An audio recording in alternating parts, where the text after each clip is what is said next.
Hello friend, आपका स्वागत है आपके ऑनलाइन शिक्षण यूट्यूब चैनल पर। दोस्तों, आज लास्ट चैप्टर है आपका इकाई नंबर 20। इकाई नंबर 20 है, यानी कि हम लोग अपने लास्ट पावदान पे खड़े हुए हैं मैथ के। मैथ आपका फिनिश हो गया, आज फिनिश हो जाएगा। कुछ खास तो इस चैप्टर में नहीं है। इस चैप्टर का लेने का मतलब यह था हमारा कि आपको यह लगे कि सर 20 और 20 पूरे यूनिट खत्म कर चुके हैं।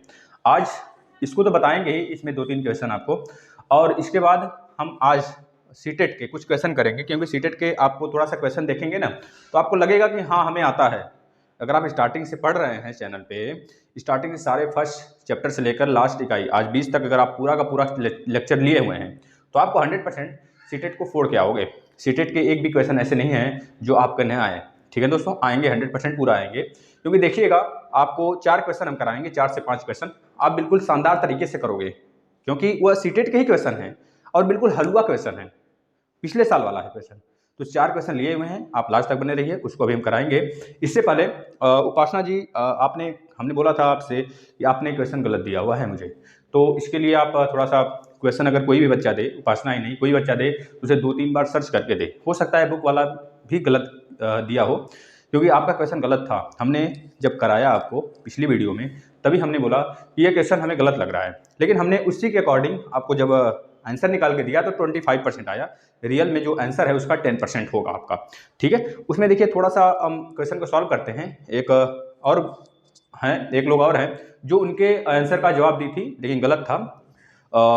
बाय द वे उनसे गलत हो गया था, लेकिन दी तो थी, और उन्हीं से हमको पता चला कि ये आंसर मतलब ये क्वेश्चन जो है आपने मुझे गलत दिया हुआ है उपासना जी। तो अच्छी बात है, कोई थी दी थी हमको, हमने ले लिया। देखिए नाम तो नहीं याद आ रहा है उनका, हाँ, व्हाट्सएप ग्रुप में। तो देखिए उस क्वेश्चन को हम सॉल्व करते हैं पहले, फिर उसके बाद इस पे आते हैं। आपका जो क्वेश्चन था बेटा, अच्छा क्वेश्चन था। जो 100% की एक वस्तु 125 के भाव से बेची जाती है, 100% की कोई एक वस्तु है 125 के भाव से बेची जाती है, 125 के भाव से बेची जाती है ना, ये तो था। 125 के भाव से बेची जाती है, तो आपने सिर्फ पूछा था हमसे कि प्रॉफिट या फिर लॉस बता दीजिए, तो हमने बस इसी को लेकर बता दिया था। 25% आपका राइट आंसर हो जाता, लेकिन उसमें कुछ डाटा आपने मिस किया हुआ था। तो 100% की एक वस्तु है 125 के भाव से बेची जाती है, उसमें जो वर्ष दिया था आपने नहीं दिया था, तो टाइम जो था उसका बेटा, टाइम जो दिया था उसमें 2.5%। अब यही सवाल, यही न्यूमेरिकल बस इसके आने से ना SI/CI में कन्वर्ट हो गया, क्योंकि यह SI/CI से अब लगेगा।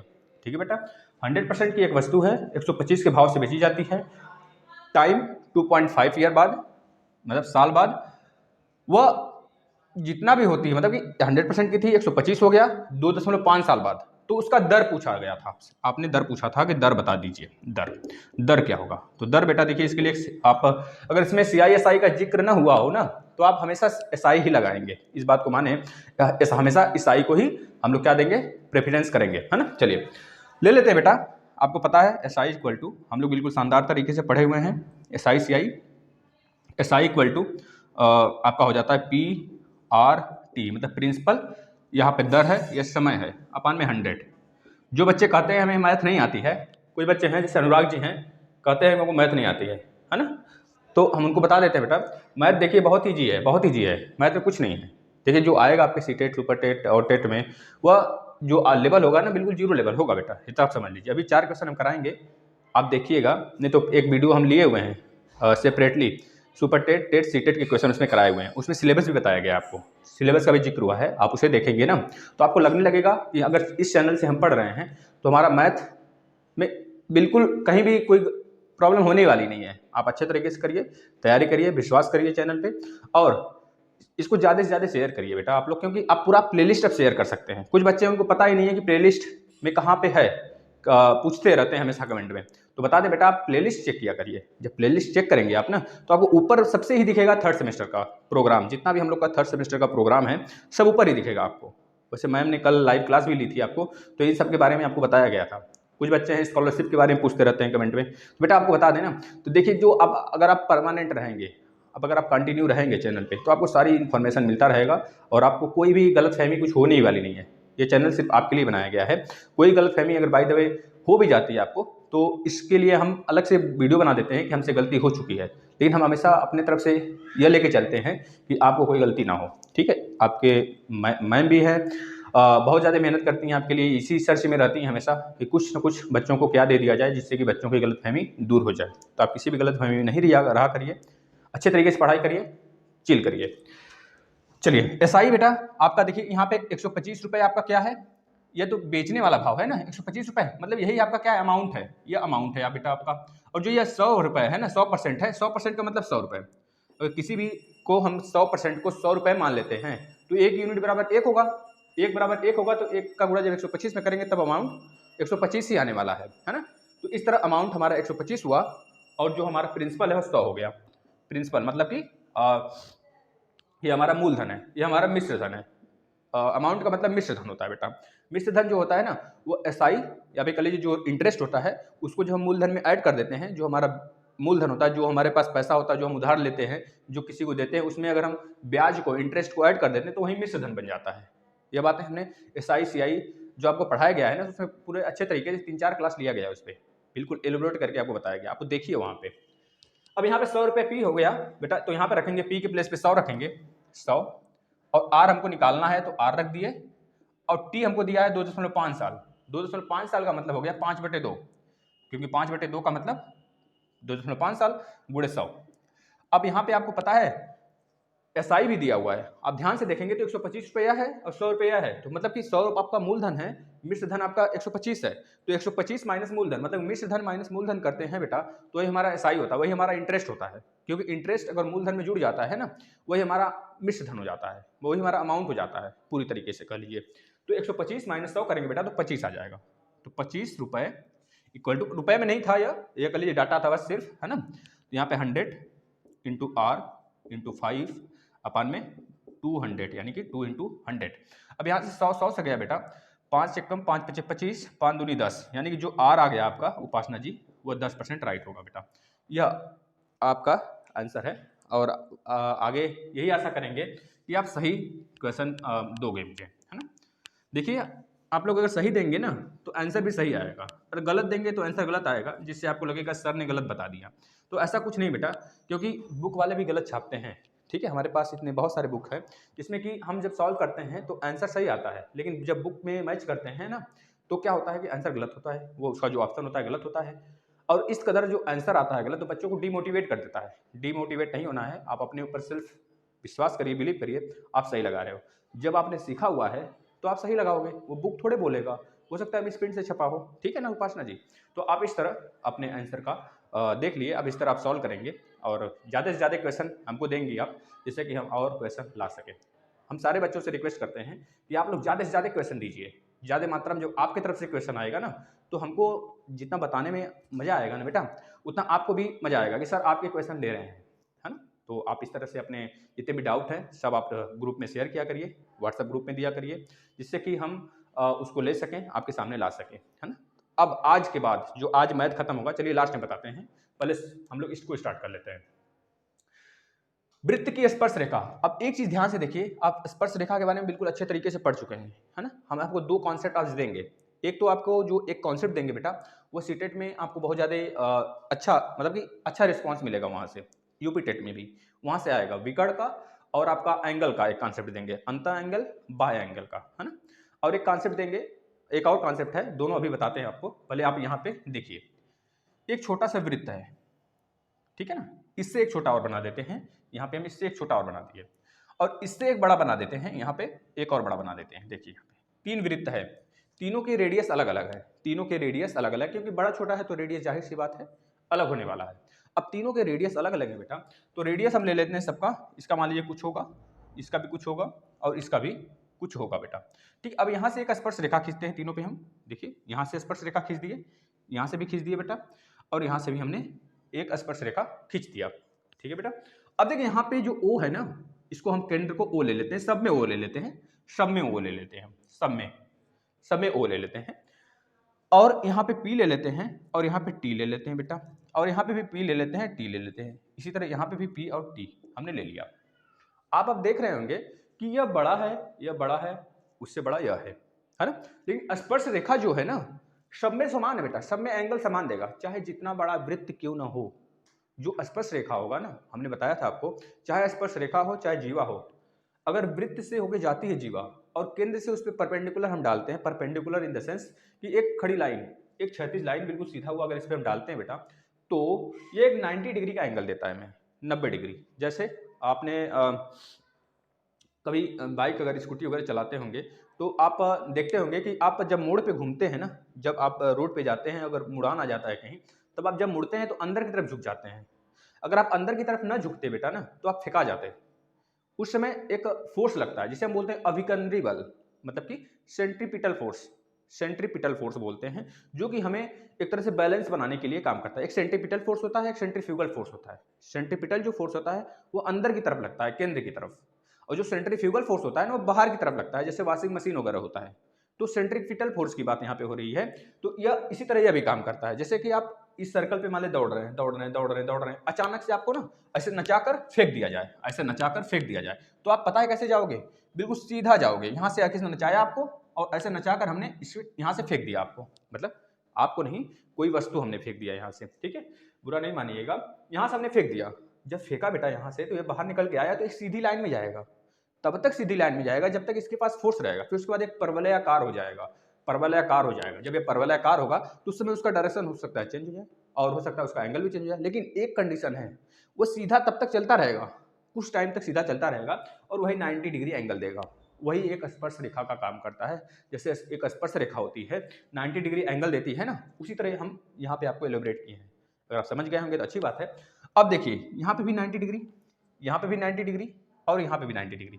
तो आपके सिलेबस में एक क्वेश्चन है, 90 माइनस अगर रेडियस छोटा हो R1, R2, R3, क्या रेडियस पर इफेक्ट पड़ता है? 90 माइनस OPT क्या आएगा? यहाँ पे भी 90 माइनस OPT क्या आएगा? यहाँ पे भी 90 माइनस OPT क्या आएगा बेटा? क्या रेडियस का इफेक्ट पड़ेगा इन सब में? तो आप बोलेंगे नहीं पड़ेगा, ये एंगल है बेटा ना, ये एंगल है, आप इसे एंगल बना लेंगे। OPT या एंगल है आपका। बताइए, R1, R2, R3, ये आपका R3 है। रेडियस अगर सबका अलग अलग है सर्कल का, और समान स्पर्श रेखा है, स्पर्श रेखा मतलब समान ही तो होगा, सब 90 डिग्री के एंगल देंगे। अब 90 माइनस OPT हमने कर दिया, यहाँ पे भी 90 माइनस OPT कर दिया, यहाँ पे 90 माइनस OPT हमने कर दिया। OPT मीन्स OPT, ये P एंगल है, इस वजह से हमको OPT लिखना होता है, या फिर आप एंगल P सिर्फ लिख सकते हैं, एंगल P सिर्फ लिख सकते हैं, या फिर एंगल OPT लिख सकते हैं, दोनों में से, तीनों में से, मतलब दोनों में से कोई लिख सकते हैं आप, ठीक है। तो अब आप जानेंगे कि 90 अभी है, 90 अभी है, तो यहाँ भी 0 मिलेगा, यहाँ भी 0 मिलेगा, यहाँ भी 0 मिलेगा। 90 और ये भी 90 एंगल है, तो 90 माइनस 90 0, 90 माइनस 90 0, 90 माइनस 90 0। इससे यह पता चलता है बेटा ना कि आपका रेडियस जो होता है, रेडियस से एंगल का मतलब स्पर्श रेखा का कोई मतलब ही नहीं होता है, रेडियस से स्पर्श रेखा का कोई मतलब ही नहीं होता है। रेडियस चाहे जितना बड़ा हो, स्पर्श रेखा हमेशा हमको 90 डिग्री ही एंगल देगा, है ना। यहाँ से आपको ये जानने को मिलता है, अगर आपके एग्जाम में आ जाता है ना कि रेडियस क्या डिपेंड करता है स्पर्श रेखा पर, बड़ा हो छोटा हो, तो इससे स्पर्श रेखा पे क्या इफेक्ट पड़ेगा, तो आप बोलेंगे कुछ नहीं पड़ने वाला है, बिल्कुल स्वतंत्र होता है, मतलब उस पे इस पे दोनों में कोई मतलब समानता है ही नहीं। बस सर्कल होना चाहिए, उस सर्कल से अगर कोई स्पर्श रेखा खींची जा रही हो तो वो हमेशा 90 डिग्री एंगल देगा बेटा, है ना। अगर बात क्लियर हो, अनुराग जी आप बात क्लियर अपना करता चलें, ठीक है ना। आप एक अच्छे स्टूडेंट हो बेटा, जिससे आपका SMS भी आया था व्हाट्सएप पे कि सर हमें मैथ नहीं समझ में आता है, तो हम बता देते बेटा आप अच्छे तरीके से पढ़ाई करिए, आपको मैथ क्यों नहीं समझ में आएगा, समझ में आएगा। चलिए, सबको समझ में आएगा मैथ, मैथ बिल्कुल हलवा है, हलवा खाओ, चम्मच लगाओ भैया, गाजर का हलवा, है ना, खाइए आराम से मजे लेके, सब समझ में आएगा। देखिए बेटा, एक चीज़ अब हम आपको बताने वाले हैं, यहाँ पे एक क्वेश्चन और लेते हैं इसी पे आधारित, फिर उसके बाद हम चलते हैं अपने एक कॉन्सेप्ट पे जो आपको टेट सीटेट में काम देगा। वैसे खास बड़ा ये चैप्टर नहीं है, बिल्कुल छोटू सा चैप्टर है। एक हम क्वेश्चन बनाते हैं आपको, यह आपके सिलेबस का ही है। ये तो कुछ बच्चे बोलते हैं भैया सिलेबस का क्वेश्चन नहीं कराते हैं सर। देखिए, आप लोग सिलेबस पे डिपेंडेंट मत रहिए, आप ऑनलाइन शिक्षण पे डिपेंडेंट हो जाइए बस।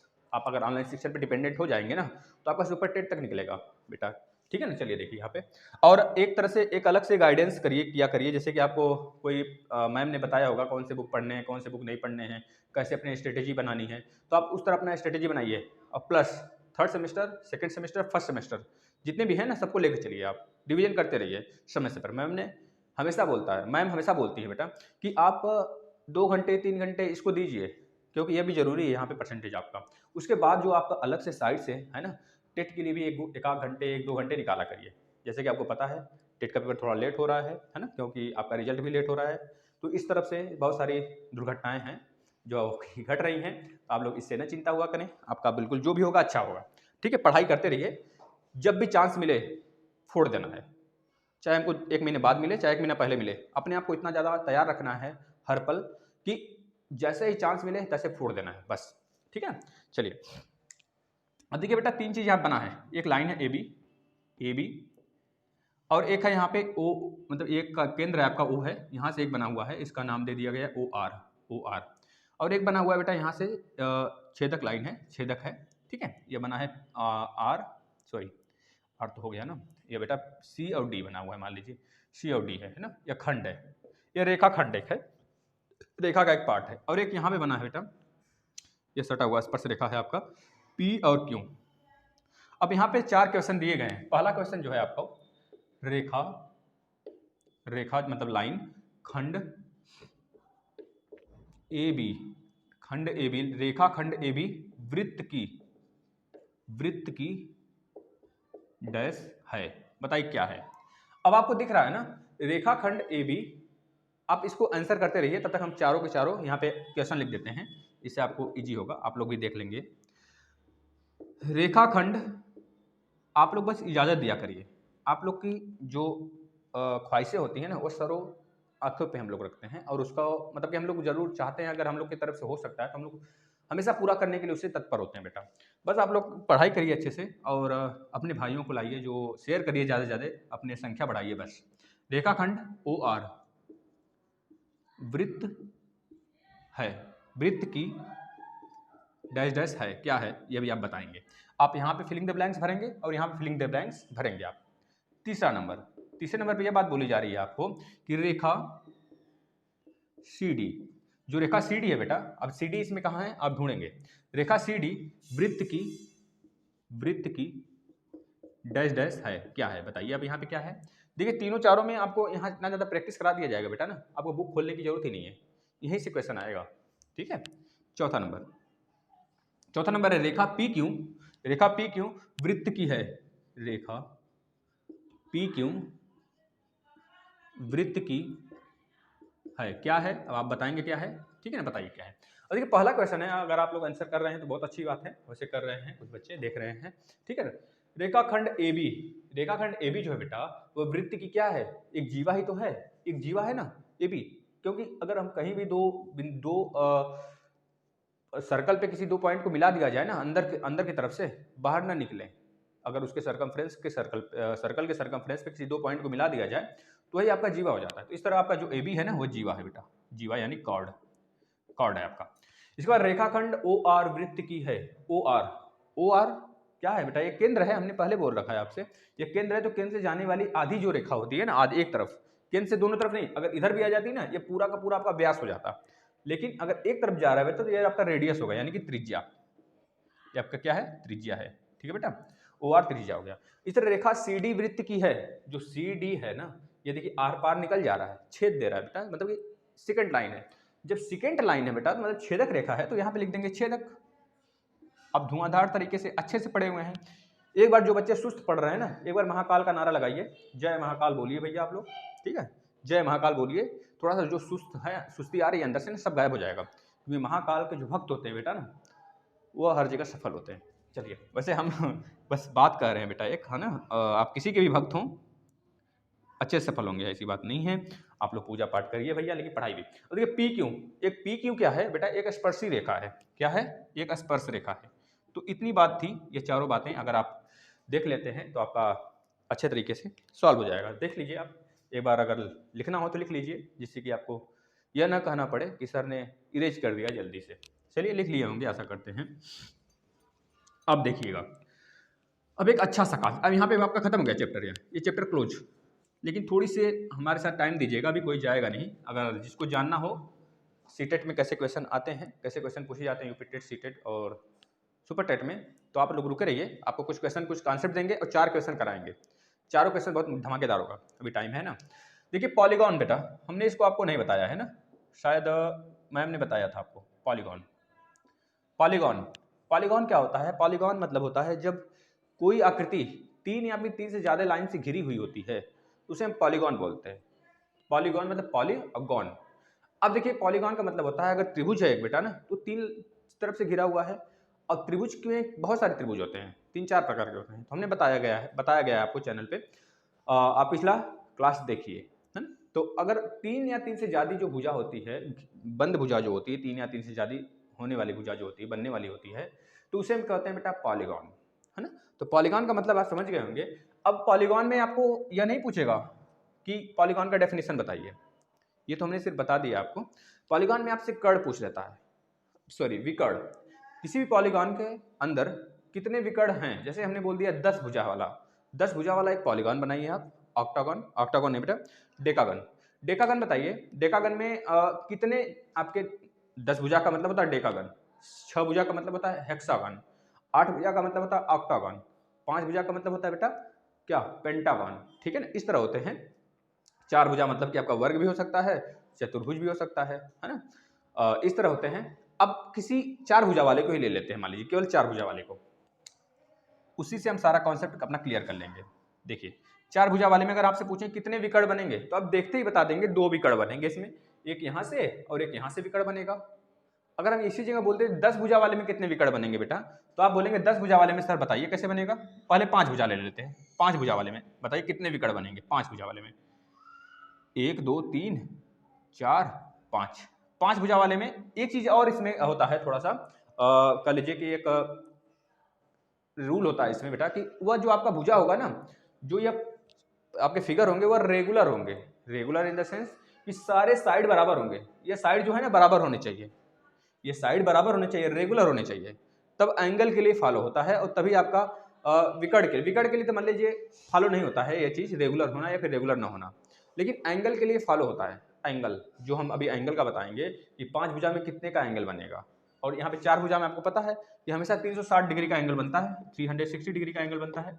लेकिन अगर हम बात करें बेटा, और इसमें विकर्ण कितने हैं, 2 विकर्ण हैं, 2 विकर्ण हैं, एक यहाँ से ऐसे मिला दिया, एक यहाँ से ऐसे मिला दिया हमने, ये 2 विकर्ण है। आप अच्छे से पढ़ लें इसे, क्योंकि यहाँ से क्वेश्चन आने की बहुत ज़्यादा संभावनाएं होती हैं बेटा, है ना। कहीं भी किसी भी कंपटीशन एग्जाम में आप अगर तैयारी करना चाहते हैं अच्छे से, तो जुड़े रहिए अच्छे से, आपको सारी मटेरियल प्रोवाइड किया जाएगा। तो इसमें 2 विकर्ण है और एंगल 360 का है। यह बात आपको पता है, बचपन से आप पढ़ते आ रहे हैं। लेकिन अगर बात करें 5 भुजा में बताइए कितने डिग्री के एंगल बनेंगे, तो आपके लिए एक फार्मूला आता है बेटा, n-3 अपान में 2। जो यह n है ना, n का मतलब होता है कि भुजा, साइड। अब देखिए साइड कितने हैं इसके पास, तो बताएंगे 5 साइड है। जब 5 साइड है बेटा, तो 5 इसमें रख दीजिए, 5 × 5 - 3 अपान में 2। 5 में से 3 गया तो 2 बचा, और 5 बाहर है तो 5 × 2 बटे 2, 2 से 2 काट लेंगे, आपका राइट आंसर कितना हो जाएगा, 5। 5 आपका राइट आंसर हो जाएगा बेटा, है ना। 5 जो है ना आपका इसमें विकर्ण बनेगा। इसी तरह अगर 6 भुजा की बात करें, 6 भुजा मतलब हेक्सागोन की बात करें, हेक्सागोन की बेटा, अगर हेक्सागोन की बात करें तब देखिए हेक्सागोन, हेक्सागोन की बात करें तो इसमें बताइए अब कितने आपके विकर्ण बनेंगे। इसमें तो 5 बना, अब हेक्सागोन में क्या 6 बनेगा, इसमें तो 5 भुजा था तो 5 बना, हेक्सागोन में 6 बनना चाहिए, तब इसका मतलब नहीं। देखिए इसके लिए भी अगर फार्मूला रखेंगे बेटा ना, n × n - 3 बटे 2, यहाँ पे n के प्लेस पे 6 रख दीजिए, तो 6 × 6 - 3 अपान में 2, तो हो जाएगा 6 × 6 - 3 कितना हुआ, 3 अपान में 2, 2 एक कम 2 तिहाई 6, यानी कि मिला जुला के 9 बनेगा। 9 आपका क्या हो जाएगा बेटा, विकर्ण। फिर से देख लीजिए, n × n - 3 अपान 2, ये तो फार्मूला है, ये तो सिखाने की जरूरत नहीं है। तो ये फार्मूला है जब, तो n क्या है, भुजा, मतलब कि पॉलीगॉन कितने भुजा वाला है आपका। n की वैल्यू 6 हो गया, तो 6 × 6 - 3 अपान 2, 6 × 6 - 3 अपान 2, 6 से 2 से 6 को काट दिए तो 3 आया, 3 × 3 = 9, 9 आपका क्या हो गया, विकर्ण हो गया। इसी तरह आप 10 में निकाल सकते हैं, 10 भुजा वाला अगर है तो लिखेंगे 10 × 10 - 3 बटे 2, 2 एक कम 2 पचे 10, यहाँ पे बचा 5 × 10 - 3 जाएगा तो 7 बचेगा, यानी कि 35, 7 बचे 35 आपका विकर्ण बनेगा 10 भुजा वाले में। तो इस भय में न रहें, इस गलतफहमी न रहे बेटा कि 5 भुजा है तो 5 विकर्ण बनेगा, 6 भुजा है तो 6 विकर्ण बनेगा, नहीं, 6 भुजा में 9 विकर्ण बनेगा फार्मूला के अकॉर्डिंग, और 10 भुजा में 35 विकर्ण बनेगा फार्मूला के अकॉर्डिंग। तो आपको ये चीज समझ में आया होगा। अब हम चलते हैं एंगल की तरफ। अब इसी फिगर में हम एंगल की बात कर लेते हैं। चलिए फिगर बना रहने देते हैं ना। यहाँ पे अब एंगल की बात करते हैं। देखिए अभी तो विकर्ण की बात हो रही थी ना, अब बताइए एंगल, इसमें तो एंगल 360 का बन रहा है, इसमें भी 360 का बनना चाहिए। कैसे बनना चाहिए? इसमें 360 का बनेगा, ये जाहिर सी बात है, बच्चों को पता है, आप बचपन से पढ़ते हुए आ रहे हैं, है ना बेटा। अब इसमें विकर्ण जो एंगल की संख्या होगी, एंगल कैसे बनेगा, तो इसमें इसके लिए भी फॉर्मूला आता है बेटा, अंत एंगल। एक चीज ध्यान पे अपने कॉन्सेप्ट में बैठा लीजिए कि जब भी आपसे अंत एंगल का एडिशन पूछता है तब आप फॉर्मूला लगाएंगे 2n - 4 × 90, ये लगाएंगे, या फिर इसमें से अगर दो कॉमन कर लेंगे ना तो n - 2 × 180, ये वाला दोनों फॉर्मूला आप लगा सकते हैं। लेकिन अगर आपसे पूछता है बेटा, सही है ना जी, अगर आपसे पूछता है बाह्य एंगल बताइए, बाह्य एंगल, बाहर का एंगल, ये तो रहा अंत एंगल का फॉर्मूला ना, लेकिन बाह्य एंगल की अगर बात करता है, जैसे कि अगर बात करें बाह्य एंगल का मतलब यह हो गया, ये अंत एंगल हुआ, यह बाहर का एंगल हो गया। अगर बाहर के एंगल की बात करेगा बेटा, इसमें यहाँ पे भी बाहर बनेगा, यहाँ पे देखिए बाहर का एंगल बनेगा ना, ऐसे यहाँ पे बनेगा और यहाँ पे भी बनेगा, अगेन यहाँ पे भी बनेगा और अगेन यहाँ पे भी बनेगा। इस तरह बाहर वाले एंगल का एडिशन कितना होगा, जोड़ कितना होगा, तो आप हमेशा बताएंगे 360 डिग्री होगा। कितना होगा? 360 डिग्री होगा, हमेशा हमेशा। अगर बाय द वे पूछ लेता है, बहुत इजी क्वेश्चन है, लेकिन अगर आपको नहीं पता रहेगा ना तो आप गलत करके आओगे, ठीक है ना। लेकिन हमेशा आप याद रखें कि यही तो एक कॉन्सेप्ट है, अगर अंदर का एंगल पूछा है तब तो आप इस फार्मूले को लगाएंगे, लेकिन अगर बाहर का पूछा है, पॉलीगॉन हो चाहे हेक्सागॉन हो चाहे कोई भी गॉन हो, है ना, उसमें जो बाहर का एंगल का एडिशन होगा बेटा हमेशा और हमेशा 360 डिग्री का होगा, ठीक है। अब हम आते हैं इस क्वेश्चन पे, यहाँ पे n की वैल्यू 5 है, तो लिखिए 5 - 2 × 180। अब 5 में से 2 जाएगा बेटा तो कितना बचेगा? 3 × 180 मतलब कि 18 18 छत्ते 54, 540 डिग्री। 540 डिग्री पूरा का पूरा या अंत का कोण हुआ, मतलब अंदर का कोण हुआ। अगर आप 540 आपको पता हो गया ना, 540, अब आपको बाह्य कोण निकालना है, किसी एक बाह्य कोण का वैल्यू बता दीजिए। तो आप क्या करेंगे ना, 540 में 540 को बेटा 540 को देखिए 3-4 तरीके से कर सकते हैं आप। देखिए कैसे, जब 5 भुजा है तो आपको पता है 360 डिग्री बनेगा पूरा पूरा, 5 से डिवाइड करेंगे, 5 7 35, 5 दूनी 10, 72 डिग्री बनेगा बाहर का। अब अंदर का अगर किसी एक का पूछ लिया, ये तो पूरे का आया है ना, इसका अंदर वाला सारे का एडिशन आया है 540, लेकिन अंदर में किसी एक का पूछ लिया ना तो आप क्या करेंगे, 5 से फिर डिवाइड करेंगे। क्यों 5 से करेंगे? क्योंकि 5 भुजा है, ये पूरा टोटल अंदर का आया है ना।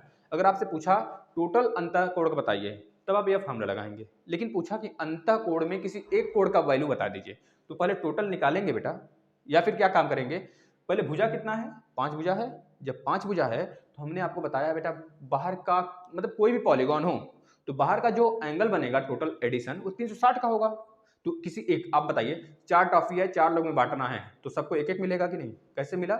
4 को आपने 4 से डिवाइड कर दिया तो एक एक आ गया सबके पास। उसी तरह जब टोटल जो बाहर का एंगल है वो 360 बन रहा है और 5 भुजाओं में उनको बांटना है, तो एक एंगल का बाहर का एक एंगल का उनको पता चल जाएगा कितना होगा। तो 360/5 करेंगे तो आ गया कितना? 72। जब यह 72 आ गया ना एक, तो आपको पता है इस एक जो सीधी लाइन होती है उस पर 180 डिग्री का एंगल बनता है, 180। तो 180 - 72 करेंगे तो 108 डिग्री आएगा, आपका एक अंदर का कोण हो जाएगा 108 डिग्री। आप तो इस तरह एक निकाल सकते हैं सिंपल सा, कॉम्पिटिटिव एग्जाम के लिए बताया जा रहा है बेटा आपको, सुपर टेट के लिए, तो आप 108 डिग्री बता देंगे। लेकिन अगर आपको यह नहीं आता है ना, बाय द वे एग्जाम में हो जाता है कि दिमाग में तुरंत स्ट्राइक नहीं करती कोई चीज़, तो यह फार्मूला नहीं भूलना चाहिए। यह फार्मूला से आप निकालेंगे टोटल अंतः कोण, टोटल अंतः कोण आ गया आपका 540, टोटल अंतः कोण आ गया 540। अब 540 को 5 से डिवाइड करेंगे, क्यों? क्योंकि 5 भुजा है, जब 5 भुजा है 5 से डिवाइड करेंगे तो एक का वैल्यू पता चल जाएगा। देखिए 5 एकम 5, नहीं भाग जा रहा है तो 0, 5/40, 108 डिग्री आ गया इस तरह भी।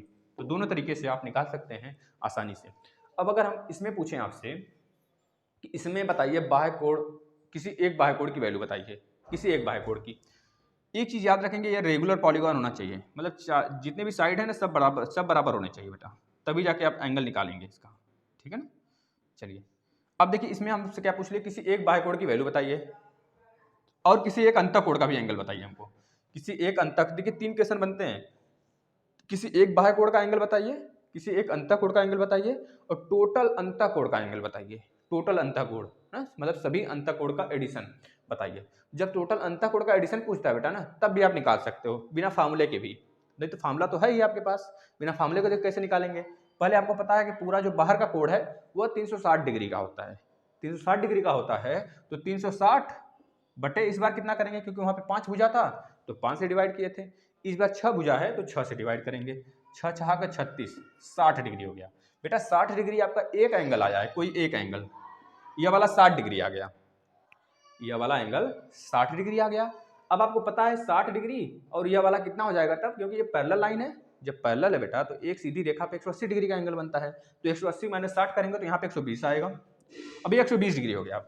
अब आपको चारों मतलब जो 6 कोण हैं अंदर वाले, अंतर टोटल कोण बताने हैं आपको, तो एक जब 120 का है, जैसे कि अब हम देखिए ध्यान से, जब हम लोग किसी एक चीज को बांटते हैं 4 भाग में तो 4 बराबर बराबर हिस्सा करते हैं, उसी 4 भागों को जब हम जोड़ देते हैं तो कोई एक भाग बन जाता है, सेम उसी तरह हम करेंगे।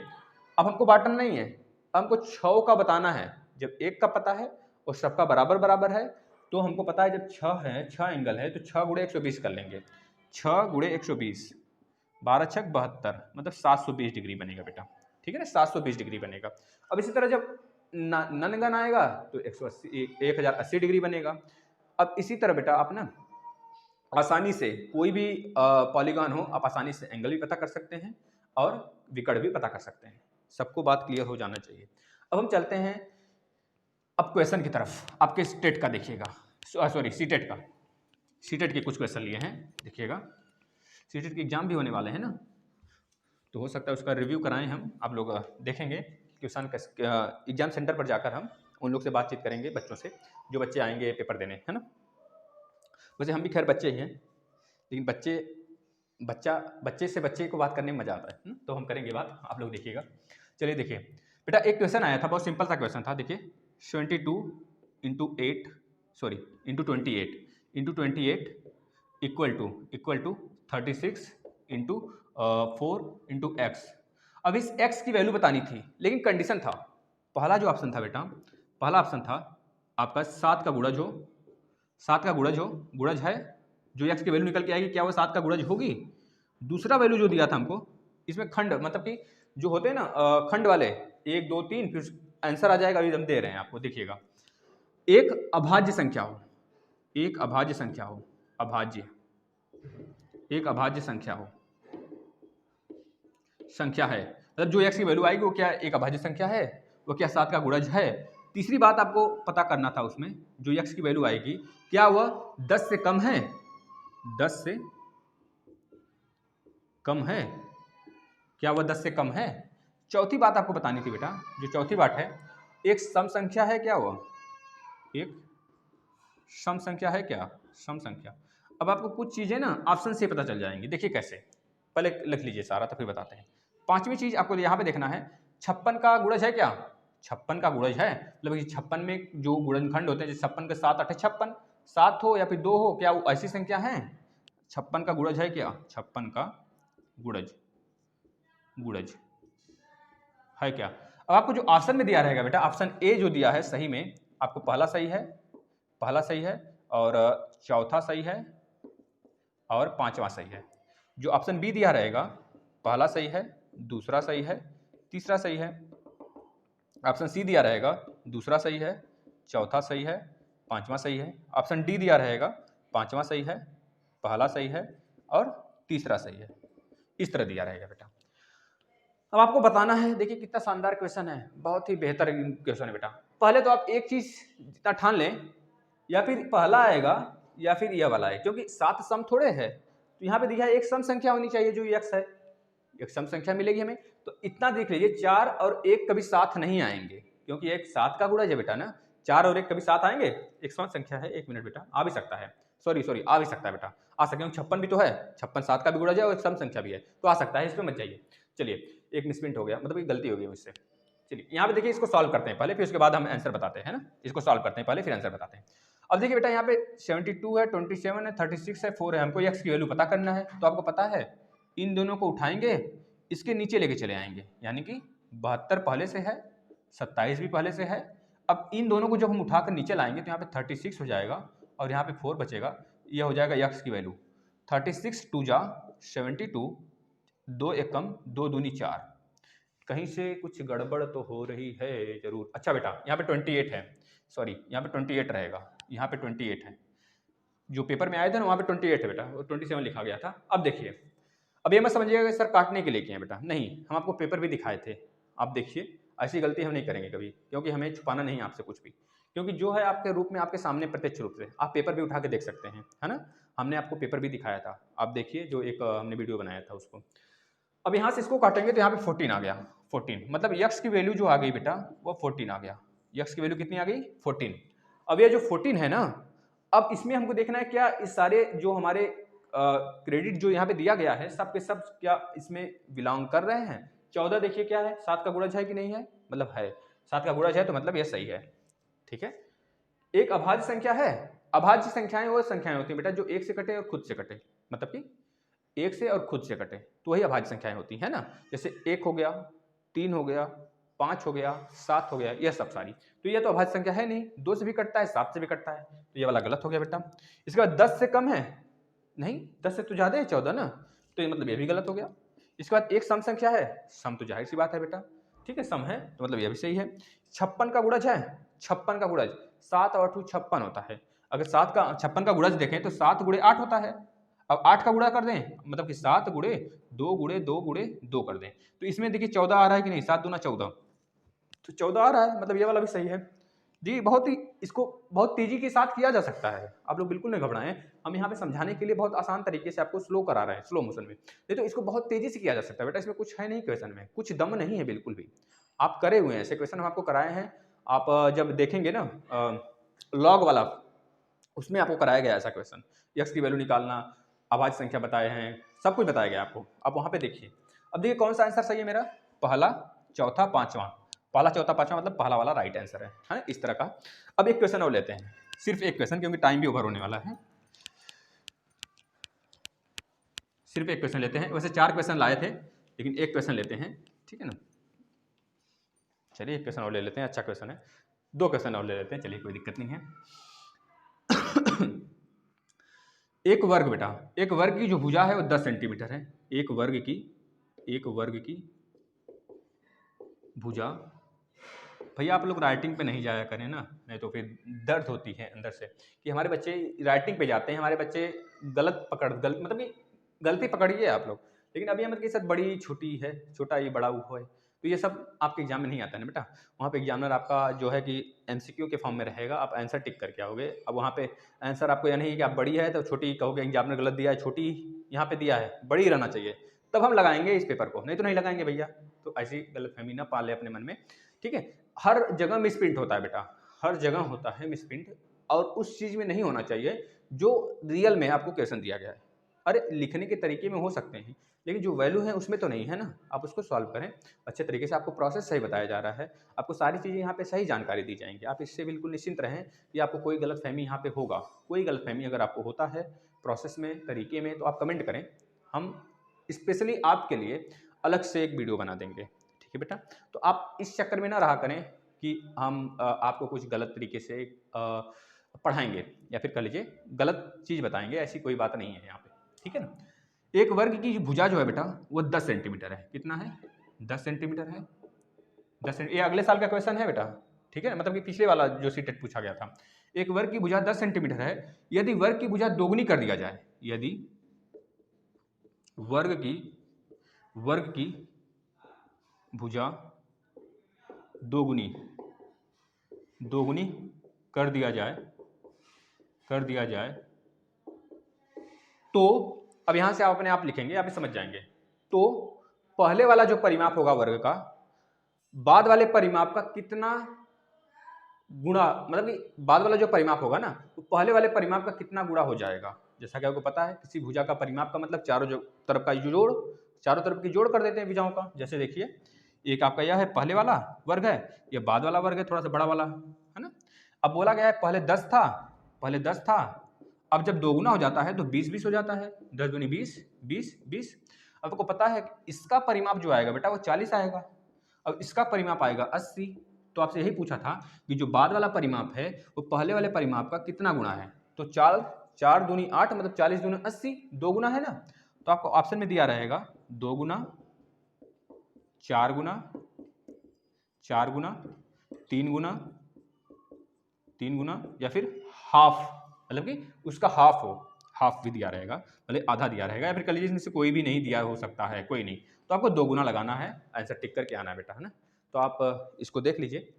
एक खुशखबरी देंगे लास्ट में, अगर आप लास्ट तक बने रहते हैं ना तो एक खुशखबरी आपको देंगे हम, देखिएगा, बहुत अच्छी, आपको अच्छा लगेगा फीलिंग, अगर आप ऐसे क्वेश्चन लगा ले रहे हैं ना तो उस खुशखबरी को सुन के आपको बहुत अच्छा फील होगा, बहुत अच्छा फील होगा। देखिए एक बेटा हम क्वेश्चन लेते हैं यहाँ पे, तीसरा क्वेश्चन मैथ का जो आपके सीटेट में आया था। निम्नलिखित में से किन अक्षरों, पहले क्वेश्चन सुन लीजिए, हम केवल आंसर यहाँ पे लिखेंगे ऑप्शन। निम्नलिखित में से किन अक्षरों में क्षैतिज और ऊर्ध्वाधर सममिति दोनों की रेखाएं हैं, मतलब कि किस निम्नलिखित में जो ऑप्शन है आपका, ऑप्शन देख लीजिए एक्स, सी, वाई और ए, मतलब कि दूसरा क्वेश्चन, मतलब तीसरा ऑप्शन और चौथा ऑप्शन, ये ऑप्शन है आपके। बोला है कि निम्नलिखित में से किस में, इन चारों में से किस में क्षैतिज और ऊर्ध्वाधर सममित लाइन है, क्षैतिज भी लाइन हो और ऊर्ध्वाधर भी लाइन हो, इसमें से किस में है। तो बेटा आप देखिए इसमें केवल कैसा है, क्षैतिज लाइन है, केवल क्षैतिज लाइन है, केवल ऐसे लाइन है, क्षैतिज है। इसमें तो क्षैतिज और ऊर्ध्वाधर का कोई मतलब ही नहीं है, इसको काट देते हैं पहले ही, और इसको भी काट दिए, केवल और केवल क्षैतिज है। और इसमें देखिए वाई में भी केवल क्षैतिज ही है बेटा, यहाँ पे देखिए केवल क्षैतिज है, क्षैतिज, अगर इसको बढ़ा दें पूरा ना एक्स बन जाएगा, तो इस यह भी नहीं होगा। लेकिन ए एक ऐसा है ना आपका, ए में देखिए क्षैतिज भी है और ऊर्ध्वाधर भी है बेटा, ऊर्ध्वाधर भी है, मतलब कि पैरेलल लाइन भी है और आपका परपेंडिकुलर भी लाइन है, पैरेलली और परपेंडिकुलरी, है ना, सब है, दोनों है ना, दोनों है, तो मतलब आपका आंसर क्या हो जाएगा, चौथा राइट आंसर हो जाएगा। अब बताइए कहाँ गलती है, मतलब क्या नहीं समझ में आता है आपको, सारी चीजें समझ में आएंगी। एक खुशखबरी जो बतानी थी हमें वो बता देते हैं। यह बेटा जो आपका क्वेश्चन था ना, हार्ड में गिना जाता है, हार्ड में, है ना, जो ये 3 क्वेश्चन लिए थे ना, यह हार्ड में था, बच्चे छोड़ के आते हैं इसे। बताइए छोड़ने लायक था, पहला हो सकता है टाइम अगर ना रहा हो तो आप छोड़ सकते हैं थोड़ा, क्योंकि उसमें कोडिंग वाला था, उसको हमको सेट करना था ना, छोड़ सकते हैं। वैसे छोड़ने वाला कोई क्वेश्चन नहीं आएगा, आप अगर यहाँ से पढ़ेंगे ना बेहतरीन करके आएंगे, बेहतर नहीं बेहतरीन क्वेश्चन करके आएंगे, जितने भी क्वेश्चन होगा वहाँ पे ना आपको बेहतरीन तरीके से आपको सिखाया जाएगा बेटा, आप बिल्कुल निश्चिंत रहें। कि जैसे ही आप देखिए मैथ का सिलेबस आपका फिनिश हो गया, अब यहाँ से रेगुलर पर डे आपका पहले चैप्टर से भी स्टार्ट करेंगे, अनुपात से। अब वहाँ से हर दिन उस चैप्टर को, अनुपात वाले को 2-2 दिन में हम सारे क्वेश्चन लेंगे, जो टेट में आया रहेगा, सीटेट में आया रहेगा, सुपर टेट में आया रहेगा, अनुपात से जितने भी हर तरह के क्वेश्चन हमको मिलेंगे आपके प्रॉफिट के लिए, डीएलएड में भी काम होगा बेटा, तो आप हर तरीके से तैयार करा देंगे हम आपको, एग्जाम आते आते ना आप बिल्कुल अपने आप को प्रिपेयर कर लेंगे।